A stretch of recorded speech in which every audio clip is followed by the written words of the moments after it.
So now, let's recap before I get to number 3.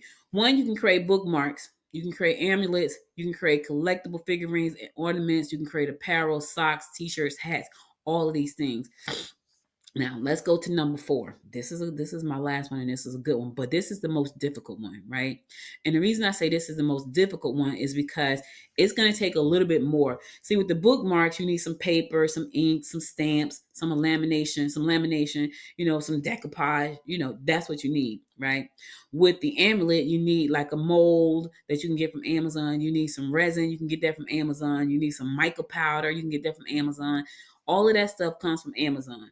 Even your ornament, if you want to do the ornament, there are companies out there that you can just say, hey, this is the picture I want on the ornament. Send them the ornament. Now they're gonna send you back an ornament tree for your Christmas tree, which is beautiful. I just love the idea. I can't wait to do mine.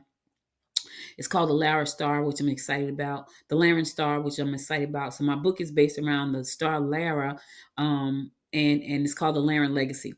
So this one right here, though, is the one that got me thinking about this video. So last Saturday just passed, last week, I had told my husband, I said, they're giving a class at the library on 3D printing.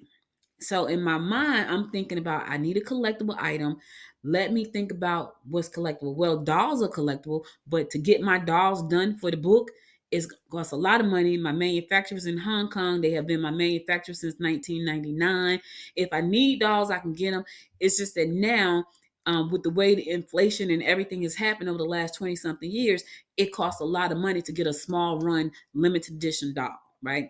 So back then I could get $1,000 and it wouldn't cost me a lot of money. It cost me $13,000. Now for me to get $1,000, it cost me $55,000 for $1,000. Now, can I make the money back? Yes, I can, because now I can sell the doll for like $159. I make my money back plus whatever. I don't want to do that because I don't want to spend $55,000. However, if I wanted to do that, I could. So, but I thought about, okay, what if I did something a little bit different? What if I created a 3D printed figurine? That was my first thought, right? So I go to the library. They had this wonderful class about 3D printing and resin. I said, okay, I know how resin works. Let's go check it out.